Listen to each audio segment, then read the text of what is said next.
हज के दौरान रास्ते में चलते चलते किसी मरीज़ की दिल की धड़कन बंद हो जाए, यानी हरकत कल्ब जो है वो बंद हो जाए, तो जो राहगीर हाजी दूसरा उसको देख रहा है तो वो क्या करे। क्योंकि अक्सर जब ऐसी सिचुएशन हो जाती है तो वो परेशान हो जाते हैं, बहुत सारे लोग जमगटा हो जाता है उसके करीब, जो है वो कोई उसके हाथों को मालिश करता है, कोई उसको पानी के छींटे लगाता है। कुछ लोग जो है वो मरीज़ को समझते हैं कि मिर्गी हो गई है तो जूता संगाते हैं, कुछ लोग उनके समझते हैं कि खून की कमी हो गई है, शुगर कम हो गया है तो मुंह में चीनी डालते हैं, जबकि ये सारी चीज़ें कभी कभार नहीं होती हैं। और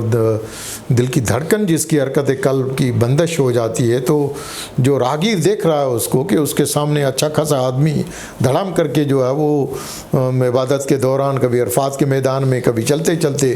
गिर जाता है, तो जो राहगीर जिसने देखा है उसको वो फौरी तौर पर उसको आवाज़ दे कि या मोहम्मद या मोहम्मद, तो लेकिन वो आवाज़ जो है वो जवाब नहीं दे रहा है और अनरिस्पॉन्सिव है। तो जो ऐसा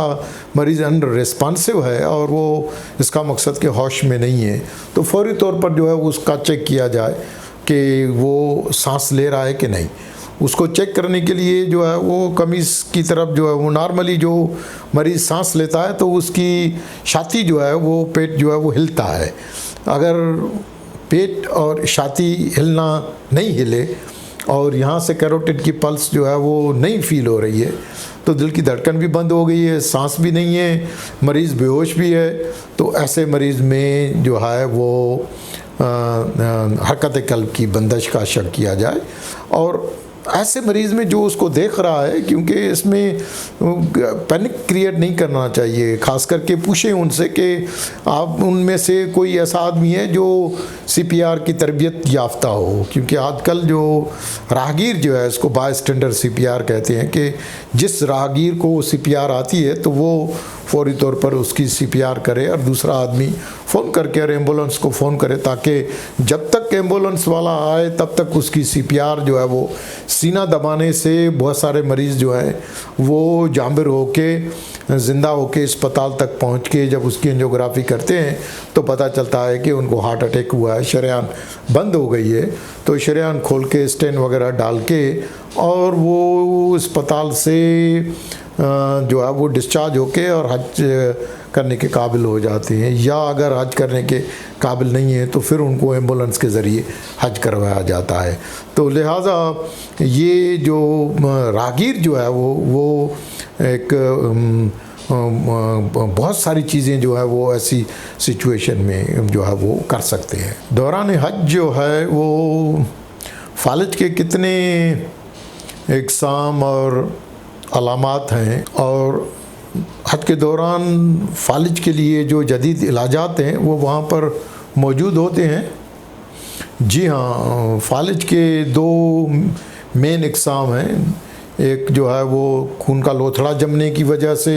जो दिमाग की शरेआन है वो फालिज होता है, जिसको हम थ्रोम्बोएम्बोलिक स्ट्रोक कहते हैं, और दूसरा जो है वो हेमरेजिक स्ट्रोक होता है जिसमें शरेआन जो है वो फट जाती है। तो ये दो अहम इक़साम हैं और दोनों का इलाज जो है वहाँ पर होता है। और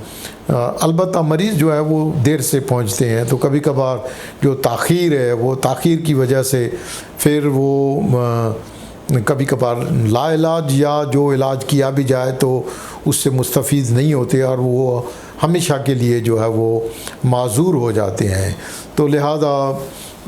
इस चीज़ का जो है वो ख्याल रखना चाहिए। दूसरा जो है वो दिल के पुराने मरीज़ होते हैं और बहुत सारे दिल के जो वेल्स की बीमारियां हैं या दिल की जो गैर मुंतज़िम नब्ज़ होती है, एट्रियल फिब्रिलेशन बहुत कॉमन है, और वो मरीज़ जो हैं या दिल के ऑपरेशन हुए होते हैं वेल्स के, तो खून पतला करने वाली गोलियां खाते हैं। हज के दौरान जो है वो खून पतला करने वाली गोलियां जो है वो छोड़ देते हैं, बंद कर देते हैं,